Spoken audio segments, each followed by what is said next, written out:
Hey everyone, it's Anne here.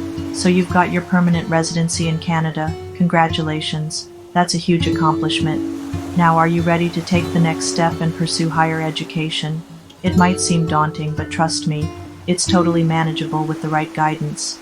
In this video, I'm going to break down the entire process of applying to Canadian colleges and universities as a permanent resident. We'll cover everything from choosing the right program to securing funding for your education. Think of this as your ultimate guide to navigating the world of Canadian higher education. Whether you're fresh out of high school or looking to switch careers, this video is for you. We'll go step by step so you won't feel overwhelmed. I'm here to empower you to make your academic dreams a reality. So grab a notebook, get comfy, and let's dive right into the exciting journey of applying to college in Canada.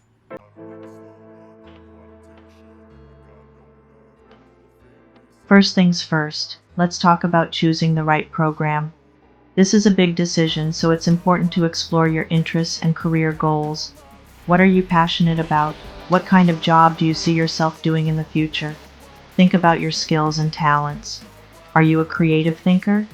Do you excel in math and science? Are you a people person? Once you have a good understanding of your strengths, you can start researching programs that align with your interests and abilities. There are tons of amazing programs available in Canada, from business and technology to healthcare and the arts. Don't be afraid to think outside the box and explore different fields. This is your chance to pursue your passions and build a fulfilling career.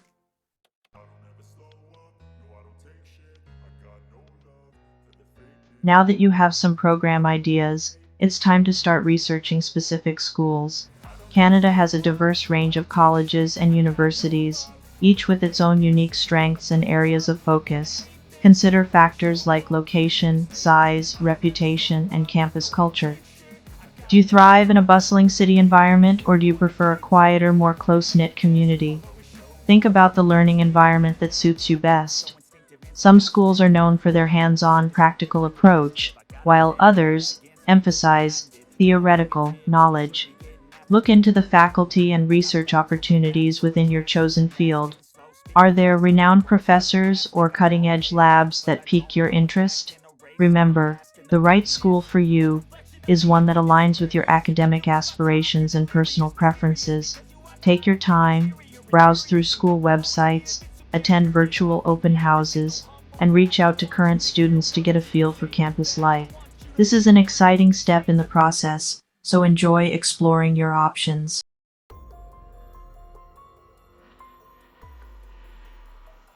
Alright, now let's talk about the documents you'll need to apply.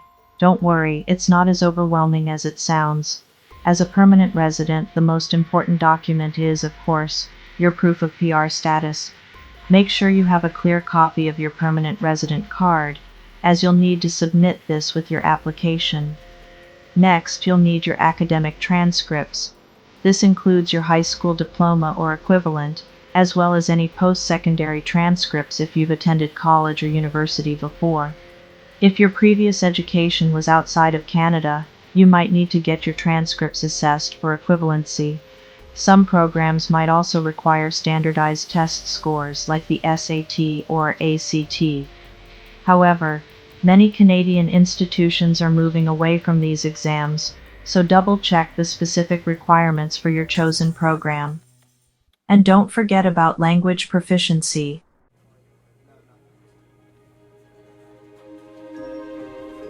Now, beyond the essentials, there are a few more documents that can really strengthen your application. First up, your resume or CV. This is your chance to highlight your work experience, volunteer involvement, extracurricular activities, and any relevant skills you've gained. Next, you'll likely need a personal statement or letter of intent. This is your opportunity to tell your unique story and explain why you're passionate about your chosen field and why you want to study at that particular institution. Think of it as your chance to showcase your personality, motivations, and aspirations. Be authentic, genuine, and let your passion shine through. Some programs might also require letters of recommendation, especially at the graduate level. These letters should come from teachers, professors, or employers who can speak to your academic abilities, work ethic, and character. Remember, each document plays a role in painting a complete picture of you as an applicant.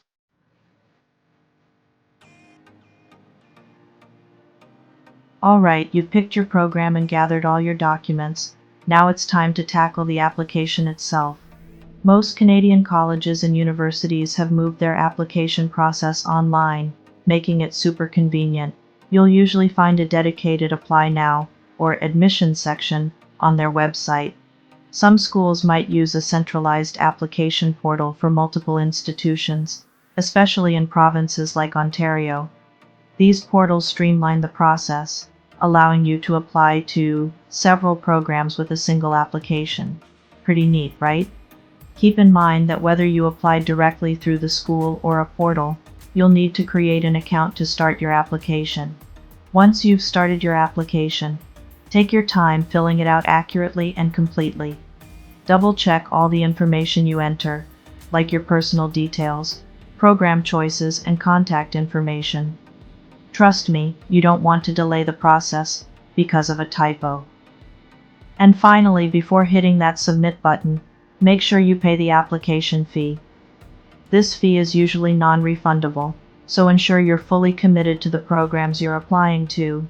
You can typically pay online using a credit card or other secure payment methods. Phew, with that done, you're one step closer to becoming a Canadian student.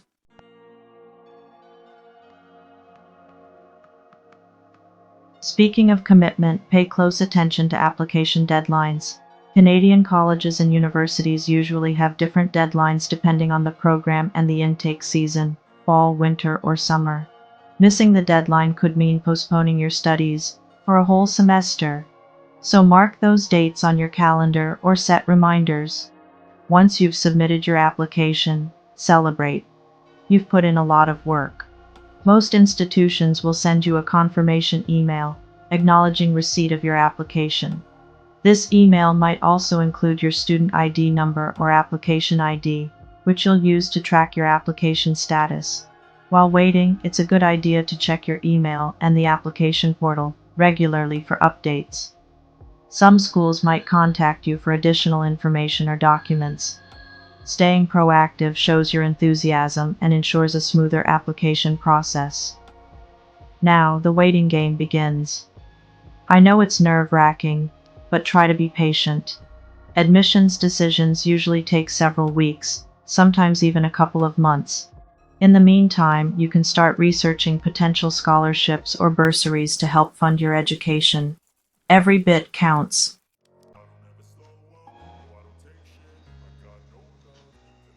The moment you've been eagerly waiting for has arrived, the admission decision.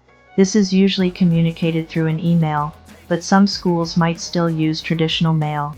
You might feel a mix of excitement and nervousness, and that's completely normal. Take a deep breath and open that envelope or email. If you've been accepted, congratulations.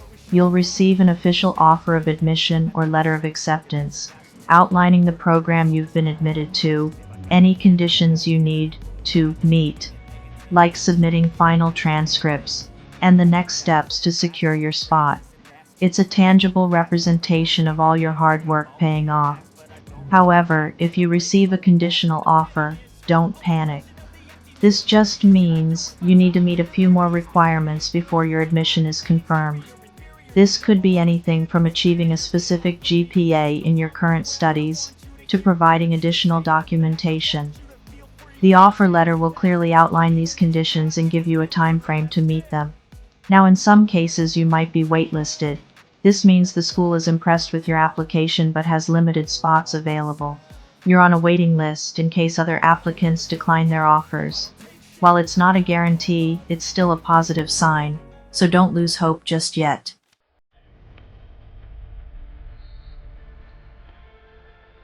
Once you have your offer, take some time to celebrate your achievement. Getting accepted to a Canadian college or university is a big deal, but once the celebrations die down, it's time to get down to business. carefully review your offer letter and understand the next steps. Most importantly, pay attention to any deadlines for accepting the offer and paying the confirmation deposit. This deposit secures your spot in the program and is usually non-refundable. Missing this deadline could mean losing your place, so mark it down. Some programs, especially at the postgraduate level, might require an interview as part of the admissions process. This is a chance for the program coordinator or faculty to assess your suitability for the program and learn more about your research interests or career goals. If an interview is required, the offer letter will usually provide details about scheduling and format. Remember, if you've received multiple offers, lucky you, take your time to compare them carefully. Consider factors like program curriculum, faculty, location, tuition fees, and future career prospects. It's a big decision, so don't rush it. Consult with family, friends, or even current students to gain different perspectives.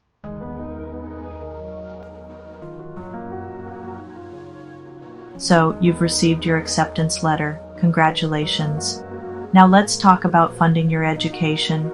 In Canada, we're fortunate to have a robust student financial aid system that helps make post-secondary education more accessible.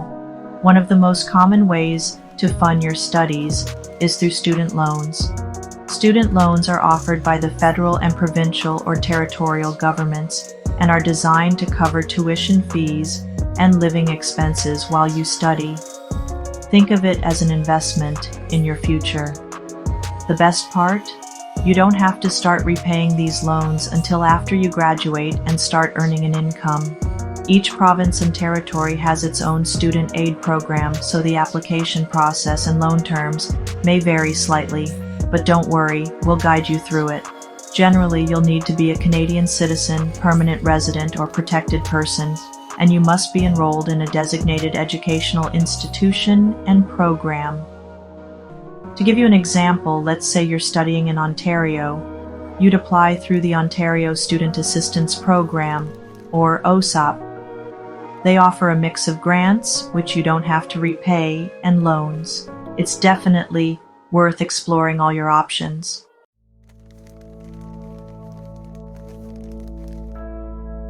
Ready to apply for your student loan? Great. The application process is usually straightforward and can be done online.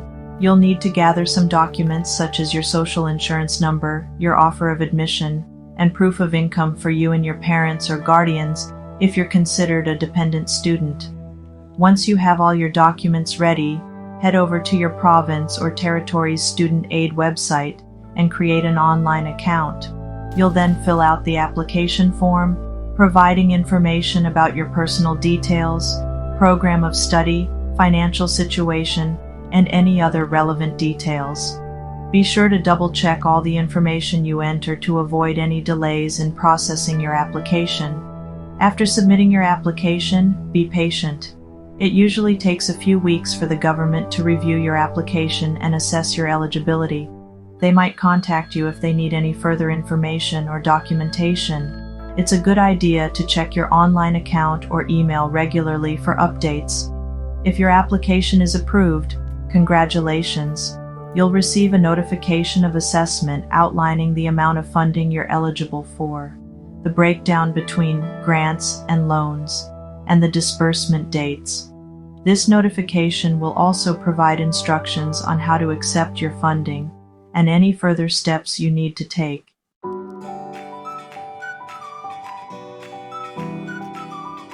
Woohoo! You've made it this far, which means you've received your official offer of admission.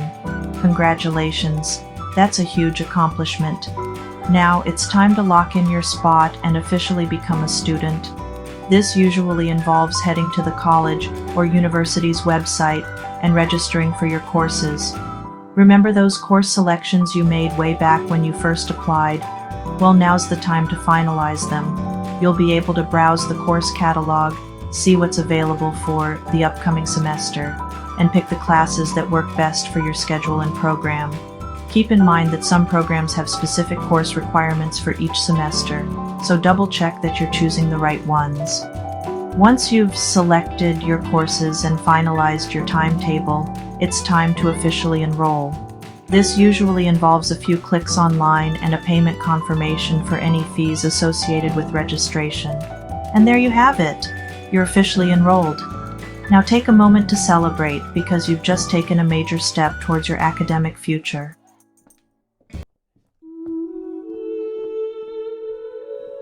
With your classes all set, the college or university will take it from here. They'll automatically send an enrollment confirmation to the government, letting them know you're officially a student. This is a crucial step because it connects your enrollment status to your student loan application. Remember that student loan you applied for? Well, this confirmation is what allows the government to finalize everything and start processing your funding. They need to know you're officially enrolled before they can disperse any funds. It's like giving them the green light to send over your financial aid package. Now, the exact timing of this confirmation might vary slightly depending on the school and the province you're in. But generally, once you've registered for your courses, the confirmation process is automatic and happens behind the scenes. You can sit back, relax, and eagerly anticipate the arrival of your student funding.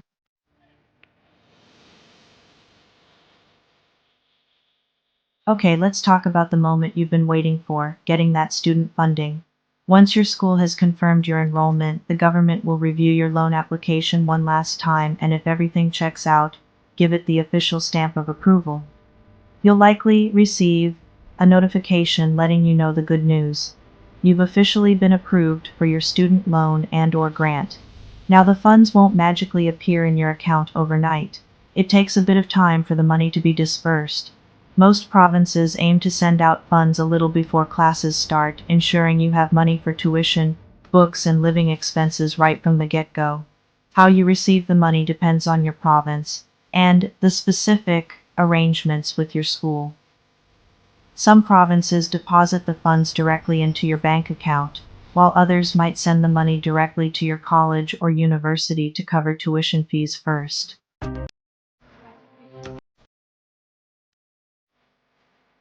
It's a good idea to check with your school's financial aid office or your provincial student aid website to understand their specific disbursement process. They'll provide all the details you need, including when and how to expect the funds. Now, once you receive your student funding, it's time to put on your financial planning hat. This money needs to last you throughout the semester or even the entire academic year, depending on your program and living expenses. Create a budget that outlines your essential expenses, like tuition, rent, groceries, transportation, and textbooks. Having a clear picture of your income and expenses will help you stay on track financially and make the most of your student loan. Remember, this money is an investment in your education and future, so it's essential to manage it responsibly.